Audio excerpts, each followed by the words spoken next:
لله نحمده ونستعينه ونستغفره ونعوذ بالله من شرور أنفسنا ومن سيئات أعمالنا من يهده الله فلا مضل له ومن يضلله فلا هادي له ونشهد أن لا إله إلا الله ونشهد أن محمدا عبده ورسوله أما بعد فأعوذ بالله من الشيطان الرجيم بسم الله الرحمن الرحيم يا أيها الذين آمنوا اتقوا الله وكونوا مع الصادقين صدق الله العظيم. نیک بننا ہم سب کے فرض ہے. اللہ سے تعلق کو حاصل کرنا، اللہ سے تعلق کو پانا، ایک وجدان کو محسوس کرنا، یہ ہم سب کے ذمہ لازم ہے. بعض مشائخ کا مقولہ بھی ہے الشیخ فی قومہ کالنبی فی امتہ، کہ شیخ کو اپنی ڈیوٹی، اپنی ذمہ داری ایسے نبھانی چاہیے جیسے پیغمبر کو اپنی امت کے اوپر نبھانی ہوتی ہے. تو ایک تار اس کی ٹوٹی ہوئی ہے، بس ٹھیک ہے، خود ہی اترے گی چڑھے گی، بس چھوڑ دو، ہاتھ نہیں لگو گے. تو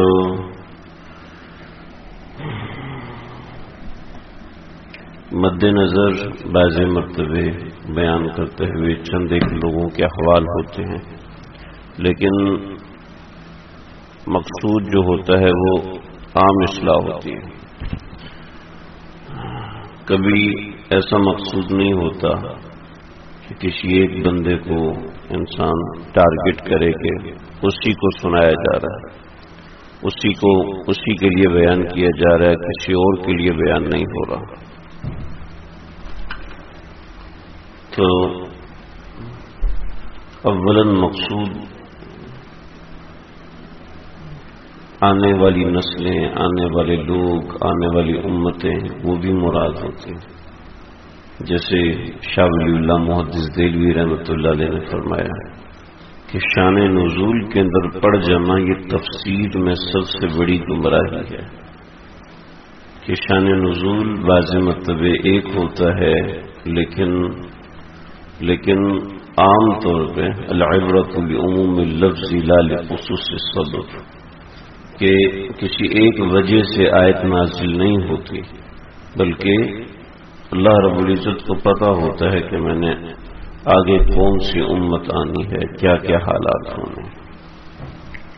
تو مشائخ کو تو نہیں پتا ہوتا کہ آگے کیا ہونا ہے، لیکن اللہ تعالی جب دل میں القاء فرماتے ہیں تو پھر ہمارے بزرگوں کے اقوال، بزرگوں کے معاملات، مشاہدات، وہ اس بات پہ شاہد ہیں. حضرت تھانوی رحمۃ اللہ علیہ کو گئے ہوئے تقریباً 80 برس سے زیادہ عرصہ، تقریباً 80 برس ہو گئے. 1943 میں انتقال ہوا، لیکن حضرت تھانوی کے ملفوظات ایسا لگتا ہے کہ آج کے دور کے لیے کہے گئے ہیں، آج کے زمانے کے لیے کہے گئے ہیں.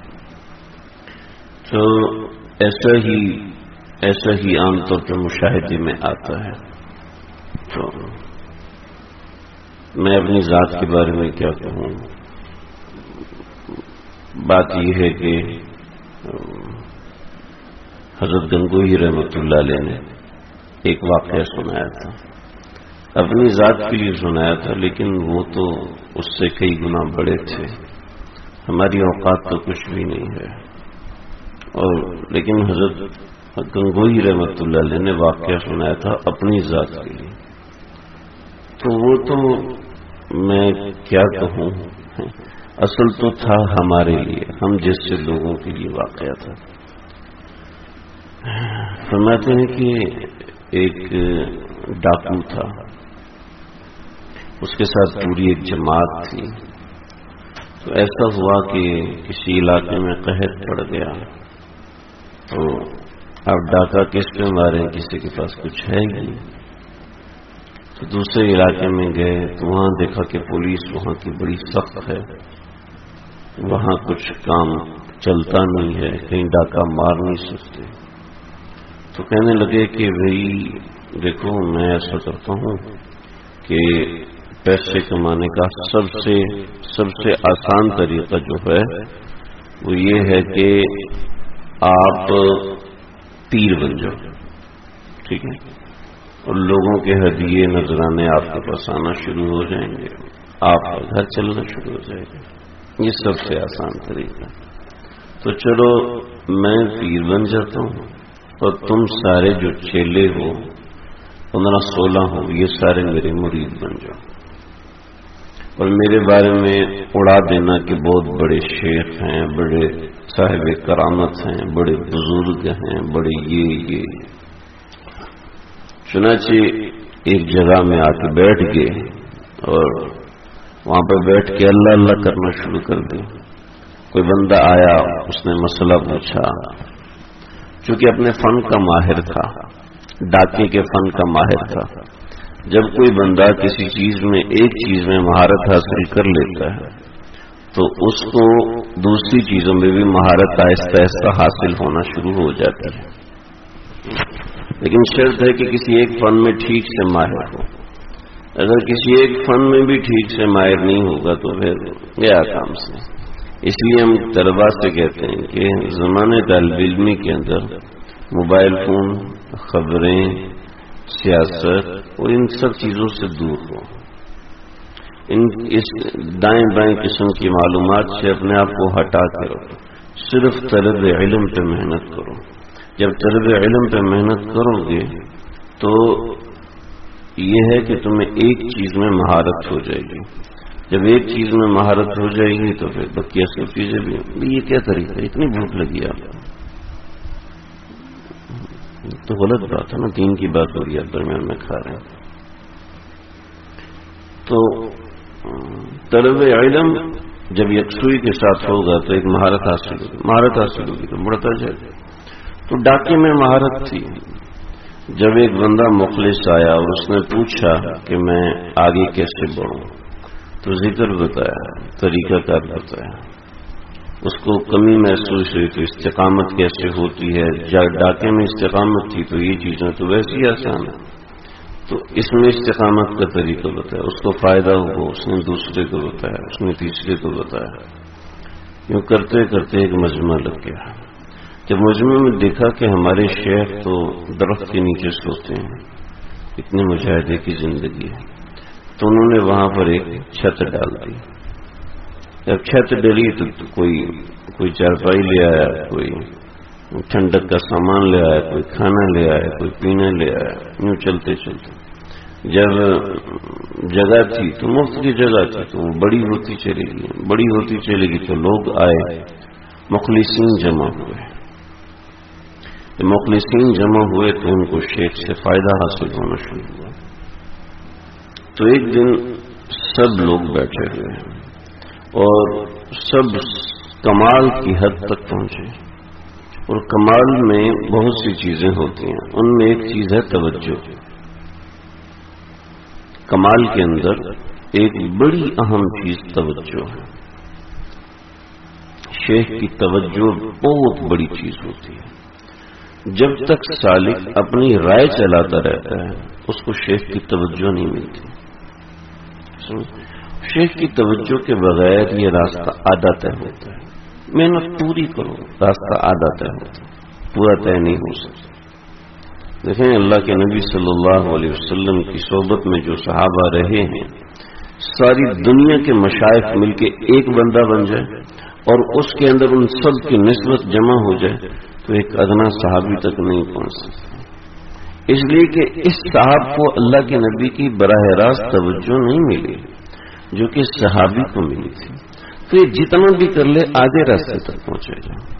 ان کو اللہ کے نبی کی جو توجہ ملی تو وہ کس مقام تک گئے ہیں، اس مقام تک ساری دنیا مل کر نہیں پہنچ سکتی، سمجھ رہے ہیں؟ تو شیخ کی توجہ بڑی چیز ہوتی ہے۔ تو یہ خود حضرات صاحب توجہ بن چکے تھے، صاحب توجہ بن کے نسبت مع اللہ حاصل کر چکے تھے۔ تو نسبت مع اللہ حاصل کرنے کے بعد ان سب نے کہا کہ بھی ہم سب توجہ کریں، دیکھیں کہ ہمارے شیخ کی قلبی پرواز کہاں تک ہے۔ تو سب نے توجہ کی تو پہلے آسمان تک پہنچے کہ شیخ کی قلبی پرواز تو یہاں تک نظر نہیں آ رہی، یا دوسرے آسمان تک پہنچو، پھر تیسرے آسمان، پھر 7ویں آسمان۔ شیخ کی قلبی توجہات تو یہاں پر ہیں ہی نہیں، تو اس کا معنی ہے کہ بہت اوپر ہے۔ اب وہ کتنی اوپر ہیں جہاں تک ہماری توجہ نہیں پہنچ سکتی۔ تو شیخ تشریف لائے تو کہنے لگے کہ حضرت ہم سب نے مل کے محنت کی اور پہلے آسمان تک لقاء کیا، پھر دوسرے آسمان تک کیا، پھر تیسرے آسمان تک کیا، پھر چوتھے، پھر 5ویں، یہاں تک 6ٹھے آسمان۔ ہمیں سمجھ میں نہیں آیا آپ کا مقام کہاں پہ ہے۔ تو شیخ وہاں بیٹھے رونا شروع ہو گیا،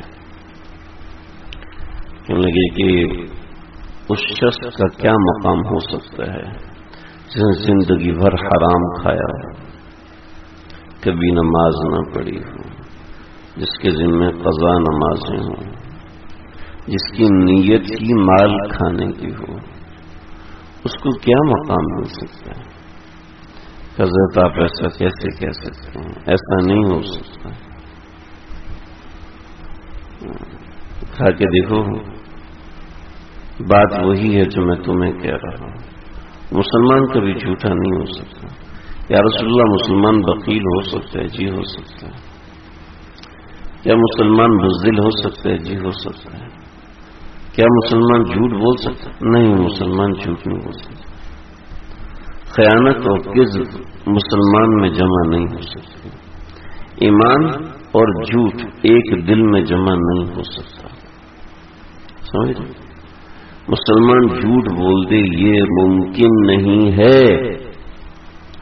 آپ صلی اللہ علیہ وسلم کے ارشادات کا کچھ مجموعہ میں نے ذکر کیا، تو کہنے لگے کہ سچ یہی ہے کہ میری جس کی نیت صحیح نہیں ہے، جس کا عمل صحیح نہیں ہے، جس نے کھایا حرام ہو، جس کی زندگی میں گناہ ہو۔ دیکھو نیت بڑی اہم ہے، بڑی اہم ہوتی ہے۔ عام طور پر باہر سے آنے والے، دور سے آنے والے وہ اپنی نیت کی وجہ سے پا جاتے ہیں، اور ساتھ رہنے والے پرانے خدام نہیں پا سکتے، کیونکہ وہ اپنی نیت درست کر ہی نہیں پاتے۔ ان کو پتا ہے شیخ ہر وقت ہمارے سامنے، یہ کون سا آسمانوں پہ جاتا ہے، یہ کون سا بڑے پہنچی ہوئی سرکار ہے، یہ تو ہر وقت ہماری آنکھ بھی توجہ سے سن رہا تھا، یہ تو چلے جاؤ اٹھ کے۔ طریقہ تو نہیں ہے، اپنے آپ کو ضائع کر رہے، وقت کو ضائع کر رہے، جا کے سو جائیں، میری توجہ بھی خراب کر رہے ہیں۔ تو جب نیت نہیں ہوتی تو انسان وہ ہے نا، نیا گرا آبشار کے نیچے حضرت والا رحمت اللہ علیہ فرماتے تھے، پہلا الٹا رکھ دو نا تو ہمیشہ خالی رہے گا، کبھی بھرے گا نہیں۔ تو جب نیت صحیح نہیں ہوتی تو انسان کتنا بھی بڑا شیخ ہو استفادہ نہیں حاصل کر سکتا۔ تو کہنے لگے کہ حضرت ایسا کیسے ہو سکتا ہے، ہم تو بالکل کورے تھے اور ہمارا کوئی اللہ سے تعلق نہیں تھا، اور ہم توجہ کرتے ہیں تو 7 آسمانوں سے پار چلی جاتی ہے۔ تو حضرت یہ کیا ہے؟ فرمایا کہ یہ صرف اس لیے ہے کہ آپ لوگ مخلص ہیں، آپ مخلص ہیں، آپ کے اخلاص کی وجہ سے اللہ تعالیٰ نے آپ کو یہ مقام دیا، ورنہ میرا اس میں کوئی زور نہیں ہے، کوئی زور نہیں۔ آپ کو اخلاص تھا تو من جانب اللہ آپ کو توجہ ملی، میرے پاس تو توجہ ہے ہی نہیں۔ آپ کا اخلاص تھا، اللہ نے آپ کو مقام دیا، آپ کے اخلاص کی وجہ سے آپ کو یہ چیز ملی۔ تو شیخ الہند رحمۃ اللہ علیہ تو مخلص بھی تھے، اللہ کا شکر ہے اللہ تعالیٰ نے ہمیں چوری چکاری سے بچایا، لیکن سچ بات تو یہ ہے کہ اعمال چوروں سے بھی بدتر ہیں، اللہ معاف فرمائے۔ جن لوگوں کو فائدہ ہوتا ہے ان کو اپنے اخلاص کی بدولت ہوتا ہے۔ مجھے آج تک یاد نہیں ہے کہ میں نے آج تک کسی کو کہا کہ یہ میرا مرید ہے، کسی کو کبھی بھی نہیں کہا. کئی ایسے پرانے تعلق والے ہیں، جب بھی کوئی ملتا ہے یہ مجھ سے تعلق والے ہیں، یہ مجھ سے زیادہ ہوا تو یہ کہہ دیے کہ یہ بیت ہیں. مجھے حضرت فیروز میمن صاحب سے ایک مرتبہ بڑی خطرناک ڈانٹ پڑی، بہت زبردست قسم کی ڈانٹ پڑی. حضرت نے کہا بھی تم اپنے مریدین کو نہیں ملواتے. تو میں نے حضرت سے کہا کہ حضرت میں کیا کہوں، مجھ سے یہ لفظ کہنے نہیں ہوتا کہ یہ میرا مرید ہے، مجھ سے یہ جملہ نہیں کہا جاتا، کیونکہ میں اپنے آپ کو اس قابل نہیں سمجھتا کہ کوئی میرا مرید ہے. تو جو ہے آپ بڑوں کا نام ہے، بزرگوں کا نام ہے، کوئی پوچھتا ہے تو بتا دیتا ہوں، ورنہ فلاں فلاں فلاں فلاں فلاں فلاں یہ سب لوگ، یہ سب میرے سے تعلق والے آپ سے ملے تو تم نے بتایا کیوں نہیں اتنی ڈانٹ پڑی. حضرت مجھ سے یہ جملہ نہیں کہنے ہوتا ہے، میرے مرید ہیں. تو بات یہ ہے، لیکن مجھے یہ ضرور پتا ہے کہ جب کوئی شخص شیخ سے جڑتا ہے تو اس کو فائدہ کیسے ہوتا ہے. جب تک اس درجہ ادب نہیں ہوگا، اس درجہ نیک گمان نہیں ہوگا، اس وقت تک فائدہ نہیں ہوتا. اس درجہ ادب انسان کے اعمال سے، انسان کی باتوں سے، انسان کے طریقے اصلاح سے سمجھ میں آتا ہے. اور جو جتنا اس درجے میں آگے بڑھے گا، الدین کلہ ادب، بس مشائخ نہیں، دین سارا کا سارا ادب کے راستے ملتا ہے. ادب نہیں تو ذرہ برابر دین نہیں آ سکتا. عظمت نہیں، ادب نہیں تو جڑ جائے گا تو رہا سہا دین نکل جائے گا. جب ادب نہیں ہے، جب احترام نہیں ہے تو فائدہ حاصل نہیں ہو سکتا. کتنے ہی ایسے بزرگ، کتنے ہی ایسے مشائخ اپنے مرید کو ڈانٹ دیا کہ نکل جاؤ، نکال دیا خانقاہ سے.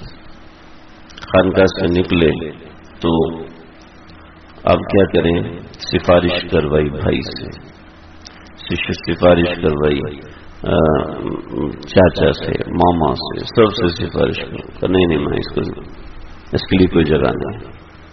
شیخ صرف بات سن لیں، بات سننے کو تیار نہیں، بات سننے کو تیار نہیں.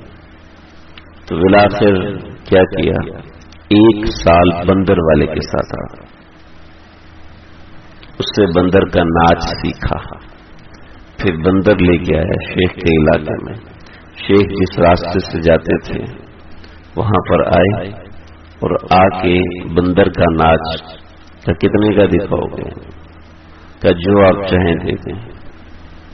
بندر کا ناچ دکھایا تھا. تم تو بہت مائے ہو بندر کے ناچ میں. کون ہو؟ چہرہ ڈھانپا ہوا. کون ہو؟ کیا چاہتے ہو بتاؤ؟ آج دل خوش ہو گیا بندر کا ناچ دیکھ. کہا کہ آپ سے بس یہ چاہتا ہوں کہ آپ مجھے معاف کر دیں، میں آپ کا فلاں مرید ہوں. یہ سب کچھ آپ کی وجہ سے سیکھا ہے. جو جانتے ہیں نا، جو جانتے ہیں وہ سر کٹا دیتے ہیں، اور جو ہم جیسے ناخلق قسم کے لوگ وہ کہتے ہیں اللہ غفور رحیم، اللہ معاف کرتے ہیں. جو جانتے ہیں حسین کی طرح وہ سر کٹا دیتے ہیں. لا علمی اور غفلت انسان کو مار کے رکھ دیتی ہے، انسان کو تباہ و برباد کر کے رکھ دیتی ہے. مفتی حسن امرتسری رحمۃ اللہ، مفتی حسن امرتسری کہہ رہا ہوں جی، مفتی حسن امرتسری رحمۃ اللہ علیہ، اللہ 16 برس تک شیخ کو تلاش کیا، 16 برس تک شیخ کو تلاش کیا. اور 16 برس شیخ تلاش ہونے کے بعد جب حضرت تھانوی رحمۃ اللہ ملے ہیں، او ہو عجیب حال ہو گیا، عجیب حال ہو گیا. حضرت تھانوی کی مجلس میں آئے کہ لگے آج مجھے سمجھ میں آیا ہے کہ شیخ کیا ہوتا ہے. تھانوی سے کہا کہ حضرت آپ مجھے بیعت کر لیجیے. کہا نہیں، 4 شرائط ہے تب بیعت کروں گا. کہ جی عزت پوری کرنے کو تیار ہے. پہلی شرط واپس جائیں. آپ نے دورہ حدیث غیر مقلدین سے پڑھا ہے، دیوبند سے دورہ پڑھ کے آئیے. گئے دارالعلوم دیوبند، وہاں دورہ حدیث دوبارہ کیا. اتنے بڑے مشائخ کہ مولانا سرفراز افطر خان صاحب 1954 میں کتاب لکھ رہے ہیں. مجھے کتاب کا نام بھول گیا. 1954 میں کتاب لکھی قرات خلف الامام کے موضوع پر. مولانا سرفراز افطر خان صاحب کی کتاب ہے.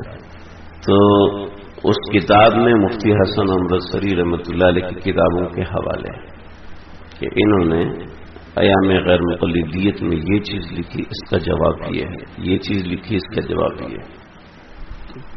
سمجھ رہے جی؟ مفتی حسن امرتسری دارالعلوم دیوبند میں دورہ حدیث دوبارہ کیا.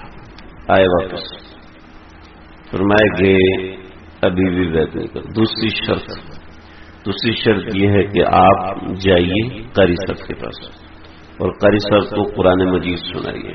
جب قاری صاحب آپ کی تجوید کے حوالے سے لکھ کے دیں کہ امرتسری کی تجوید صحیح ہے، لکھ کر دیں دستخط کے ساتھ، تو یہ دوسری شرط پوری کروں گا. دوسری شرط پوری کرنے کے لیے گئے. قاری صاحب نے ڈنڈا چڑھا دیا. ایسے تو نہیں، آپ تو بعد نکالتے ہیں، آپ تو یہ لفظ صحیح نہیں پڑھتے، آپ یہ لفظ صحیح نہیں پڑھتے، اس کو صحیح کریں. اپنی شاگرد جناب قاری صاحب سے قرآن مجید پتہ نہیں کتنے دن لکھے. دوسری شرط پوری ہوئی. تیسری شرط، جو جانتے تھے کہ شیخ کیا ہوتا ہے، شیخ سے کچھ پانے کے لیے کیا کرنا پڑتا ہے، کتنے پاپڑ بیلنے پڑتے ہیں، ایسے ہی اللہ کی ذات نہیں مل جاتی. بس شیخ کو ایسے ہی سمجھے جیسے میری عقل ہے، تو بس اسی طرح شیخ کی عقل ہے. جیسے میری سوچ ہے ایسے شیخ کی سوچ ہے. وہ تو کہتے تھے نا، کفار بھی یہی کہتے تھے کہ آپ ہماری طرح کے انسان ہیں، آپ کے اندر ہمارے اندر کیا فرق ہے، آپ کے اندر اور ہمارے اندر کیا فرق ہے. میں بتاؤں کیا فرق ہے. سالن کچا ہوتا ہے تو اس کے اندر سے کوئی آواز، کوئی سو کوئی اس طرح کی چیز نہیں نکل رہی ہوتی. ابھی اس میں پیاز بھی کچی ہے، گھی بھی ڈلا ہوا ہے، سارا سامان ڈالا ہوا ہے، ایسے ہی رکھا ہوا ہے. جب سالن پکنا شروع ہوا، اس میں سو سو سو سو کی آوازیں آنا اور بڑی زبردست خوشبوئیں، گلی کے اندر خوشبوئیں پھیل رہی. ایسا زبردست سالن بن رہا. جب سالن بن گیا تو نہ وہ خوشبو گلی میں آ رہی ہے، نہ سو سو کی آواز آ رہی ہے، نہ بڑ بڑ پانی نکلنے کی آواز آ رہی ہے، کچھ بھی نہیں. نہ دھوؤں کے پھبکے نکل رہے ہیں، کچھ بھی نہیں. کچا سالن، پکا سالن، دونوں ایک طرح کے، ایک طرح کا رسپانس کر رہے ہیں، لیکن ذائقہ دونوں کا الگ ہے. ویلیو دونوں کی کتنی الگ ہے آپ سب سمجھ سکتے ہیں. سمجھ رہے جی؟ تو ایسے ہی ایک کچا انسان اور ایک پکا انسان، دونوں کی کیفیت ایک جیسی نظر آ رہی ہوتی ہے. اس کو بھی نیند آتی، اس کو بھی نیند آتی، اس کو بھی حیثیت ہے، اس کو بھی حیثیت ہے. ظلم یہ ہے کہ جن لوگوں کو پتہ ہی نہیں ہے وہ لوگ مشورے دینا شروع ہو جاتے ہیں کہ نہیں جی تم کو ایسا کر لینا چاہیے، تمہارے شیخ نے تو تمہیں ایسے کہہ دیا، اب تمہیں یہ کرنا چاہیے. اب تمہیں جن کے اوپر گزری نہیں ہے وہ مشورے دے رہے تھے. کئی مرتبہ ایسا ہوا مجھے شیخ سے ڈانٹ پڑی، ایسی زبردست ڈانٹ پڑی. وہ لوگ آ کے مجھے نصیحت کرتے ہیں جنہوں نے 2-4 خط بھی نہیں لکھے، وہ مجھے آ کے نصیحت کر رہے ہیں. کیا کہتے ہیں؟ تو ٹھیک ہے جی بہت شکریہ، ٹھیک ہے جی بہت شکریہ. ایسے لوگ آ کے برباد کر دیتے ہیں، ایسے لوگ آ کے پریشان کر دیتے ہیں. تو بات یہ ہوتی ہے کہ جس کے دل میں جتنی عظمت ہوتی ہے اس کو ویسا نفع ہوتا ہے. فرمایا کہ اب جاؤ 40 خط لکھو مجھے. نہیں، فرمایا کہ جاؤ اپنی اہلیہ سے لکھواؤ کہ امرتسری تمہیں خوش رکھتا ہے، گئے اہلیہ سے لکھوایا، حضرت کو بھیجا، جی حضرت یہ مجھے خوش رکھتے ہیں، بہت اچھا۔ پھر فرمایا کہ اب جاؤ 40 خط لکھو، جب 40واں خط لکھو گے تب میں بیعت کروں گا۔ کیا دشمنی تھی حضرت تھانوی کو مفتی حسن انور سری سے؟ کیا دشمنی؟ کوئی چیز دیکھی تھی جو دینا چاہتے تھے، کوئی چیز دیکھی تھی جو ان کے لیے اللہ نے انتظار میں رکھی ہوئی تھی، وہ دینا چاہتے تھے۔ ایک شخص آیا، دارالعلوم دیوبند کے تمام اساتذہ سے مناظرہ کیا، سب نے کہا جاؤ تھانوی رحمت اللہ علیہ کے پاس، ان کے پاس جاؤ، ان سے بات کرو۔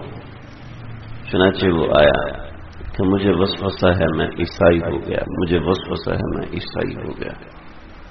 حضرت تھانوی نے سمجھایا، جب نہیں سمجھا تو ایک تھپڑ کس کے لگایا، یہ تھپڑ لگایا تو زمانے آج کل ہم پگڑی ٹوپی پہنتے، اس زمانے میں عام طور پہ سب لوگ پگڑی پہنتے تھے، عام طور پہ سارے لوگ پگڑی پہنتے، جسے آپ کوئٹہ میں چلے جائیں تو سارے امام صاحب گھوم رہے ہوتے ہیں، سبھی نے پگڑی باندھی ہوتی، تو وہ تھپڑ مارا تو وہ پگڑی جا کے وہ گری، واپس کہا جاؤ بن جاؤ عیسائی۔ تو اٹھے، پگڑی اٹھائی، کہا سارے وسوسے چلے گئے، سارے وسوسے چلے گئے۔ تو حضرت مجذوب نے کہا حضرت آپ نے اللہ کے اشارے پہ جھانپڑ مارا ہے۔ کہ نہیں مجھے تو غصہ آیا تھا میں نے مار دیا۔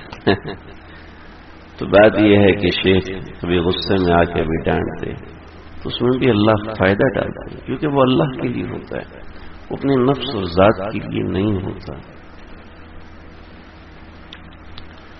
اللہ اکبر۔ سید سلیمان ندوی رحمۃ اللہ علیہ، یہ حضرت تھانوی رحمۃ اللہ علیہ سے جب بیعت ہوئی تو فرمایا ایسے بیعت نہیں کروں گا، ایسے بیعت نہیں کروں گا۔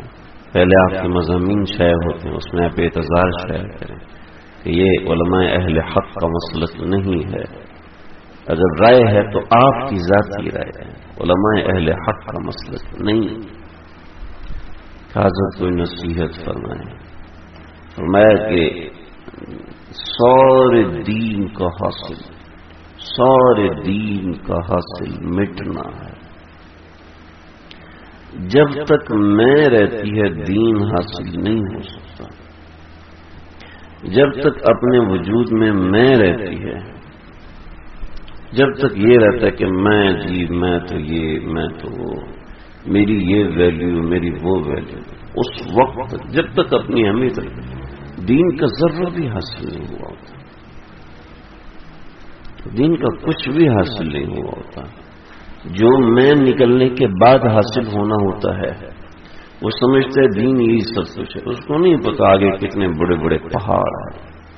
جب انسان کی میں نکلتی ہے، جب انسان کے اندر سے خودرائی نکلتی ہے تو انسان، جس شخص نے، میرے استاد جی فرماتے ہیں مفتی نعیم صاحب دامت برکاتہ، جس انسان میں خودرائی ہے، فرمایا حضرت تھانوی رحمۃ اللہ علیہ فرماتے ہیں وہ صرف رائی ہے، اس کے پاس صرف رائی ہے اور کچھ نہیں، اسی رائی کو پہاڑ سمجھ کے بیٹھا ہوا ہے، جس کے اندر خودرائی۔ خودرائی کا مطلب ہے کہ اپنی مرضی، میری مرضی کے مطابق، جب اپنی رائے کے مطابق چلے گا تو کبھی مٹنا نصیب نہیں ہو، اور دین تو ہے ہی مٹنا، دین تو ہے ہی سراسر مٹنا ہے۔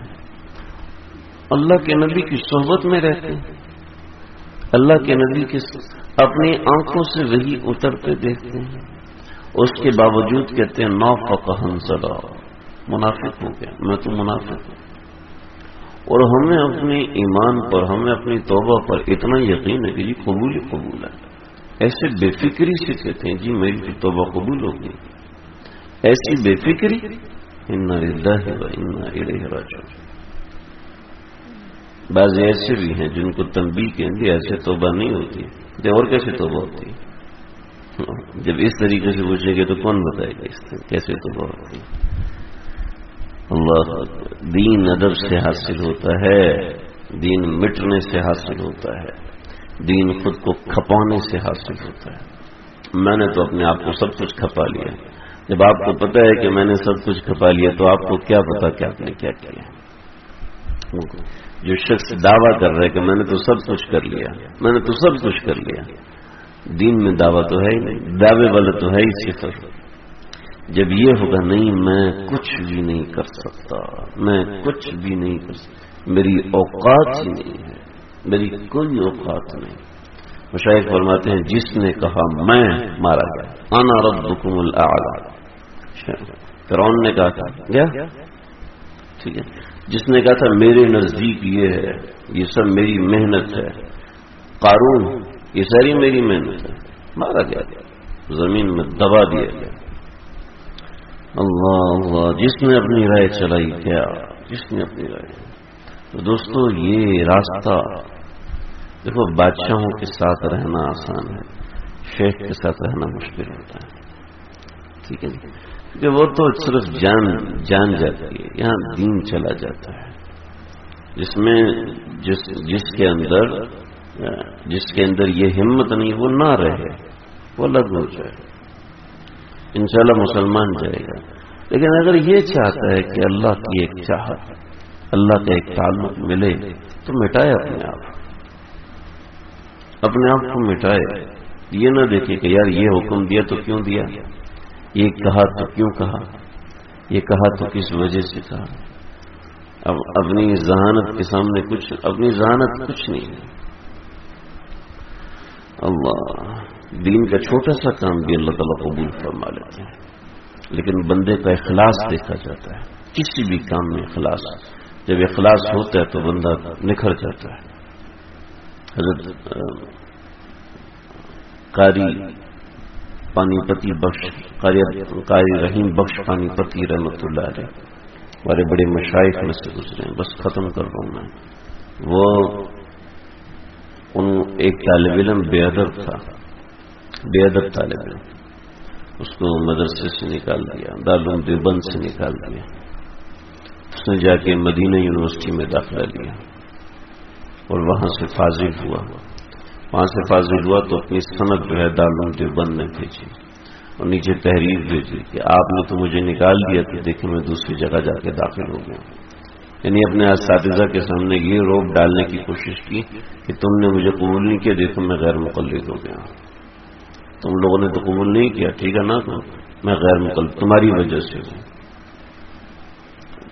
سند مجھے مل گئی، اب مجھے روک کے دیکھو کیا ہوا۔ قاری رحیم بخش پانی پتی رحمۃ اللہ علیہ لگے حج کے موقع پر مجھے کسی نے آواز دی تو میں نے دیکھا دائیں بائیں کوئی بھی نہیں، ایک بندہ لیٹا ہوا تھا، میں اس کے پاس گیا بھی آپ نے مجھے بلایا، تو کالے کپڑے میں لپٹا ہوا، اپنے کپڑے کے اوپر سے چہرے کے اوپر سے کپڑا ہٹایا تو دیکھا وہی طالب علم جس نے اپنی سند بھیجی تھی۔ لگا حضرت میں برباد ہو گیا، میں نے سمجھا کہ میں اپنے علم کے، اپنی محنت کے بل بوتے پہ بہت اوپر چلا جاؤں گا، دیکھو اللہ نے مجھے برباد کر دیا، میری اکڑ نے مجھے برباد۔ اللہ کیا برباد کیا؟ تیری اکڑ نے تجھے برباد کیا، تیرے گھمنڈ نے تجھے برباد کیا۔ تم سمجھتے تھے کہ میں تو علمی باتیں کرتا ہوں، لیکن وہ ساری عقلی باتیں تھیں، کیونکہ اپنے بڑوں کو بڑا نہیں سمجھا، اپنے آپ کو بڑا سمجھا۔ جس شخص نے اپنے آپ کو بڑا سمجھ کے گیا تو کچھ حاصل ہونے کا نہیں ہے، کچھ حاصل نہیں کر پاتا۔ اللہ تعالیٰ مجھے، آپ کو، ہم سب کو، اللہ چھوٹی سی کوشش کو قبول۔ میرے دل میں چھوٹی سی بات آئی تھی، میں ذکر کر دوں۔ ہمارے ایک بہت بڑے مشائخ بزرگ گزرے ہیں، اور میں نے لگے کہ میں گیا کسی علاقے میں پڑھنے کے لیے تو مجھے وہاں پہ داخلہ ملا، لیکن وہاں پہ کھانے کا انتظام نہیں تھا، بڑا پریشان ہوا۔ عصر کا وقت تھا، وہاں بیٹھا ہوا تھا تو ایک بڑھیا آئی، کہنے لگی بیٹا کیوں پریشان ہے؟ تو کہنے لگے کہ مسئلہ یہ ہوا ہے کہ مجھے یہاں میرے کھانے کا انتظام نہیں ہے، تو میں کیسے رہ سکتا ہوں، کیونکہ یہاں تو کھانا ملے گا نہیں۔ تو کہنے لگی کہ بیٹا میں مزدوری کرتی ہوں، گھروں میں کام کرتی ہوں، میں ماسٹری ہوں، مجھے صبح 2 روٹیاں ملتی ہیں، شام کو 2 روٹیاں ملتی ہیں، ایک روٹی میں کھا لوں گی، ایک روٹی تجھے دے دوں گی، اپنا پیٹ کاٹ لوں گی، لیکن تو علم کے راستے کو نہیں چھوڑنا۔ کھا کے ٹھیک ہے، چنانچہ لگے کہ بڑی بھی اتنی وعدے کی پابند تھی کہ پابندی سے صبح ایک روٹی پہنچا دیتی، شام کے وقت ایک روٹی پہنچا دیتی۔ وہی کھا کے میں نے 1 سال گزارا۔ اس کے بعد مجھے رہائش مل گئی، کھانا بھی مل گیا۔ تو کہنے لگے جب میں عالم بنا، اللہ نے وسعتیں دی، اور تو میں جب حج پہ گیا تو وہاں پر میں روزہ رسول کے صلاۃ والسلام پیش کیا اور مسجد نبوی میں ایک کونے میں جا کے سو گیا۔ تو میں خواب میں اسی گڑیا کو دیکھا کہ بہت سرد برق لباس میں اور جوانی کی عمر میں۔ اماں کیا ہوا؟ کہ بیٹا میرا انتقال ہو چکا ہے، لیکن اللہ نے اس روٹی کو قبول کر کے میرے لیے جنت کا فیصلہ فرما دیا۔ تو انسان کی کوئی کاوش، دین سے جوڑنے کی کوئی بھی کاوش اللہ رد نہیں فرما، لیکن کاوش ہونی چاہیے، اپنی مرضی۔ انسان ایک دفعہ مٹتا ہے، پھر دوبارہ اس کی اکڑ آتی ہے، پھر شیخ اس اکڑ کو کاٹتا ہے، پھر دوبارہ اکڑ آتی ہے، پھر کٹ لگتا ہے، پھر دوبارہ اکڑ آتی ہے، پھر کٹ لگتا ہے، پھر دوبارہ اکڑ آتا ہے، یوں چلتا رہتا ہے زندگی میں۔ اللہ تعالیٰ مجھے آپ ہم سب کو سمجھنے کی، عمل کرنے کی توفیق عطا فرمائے۔ آخر دعوانا الحمدللہ رب العالمین۔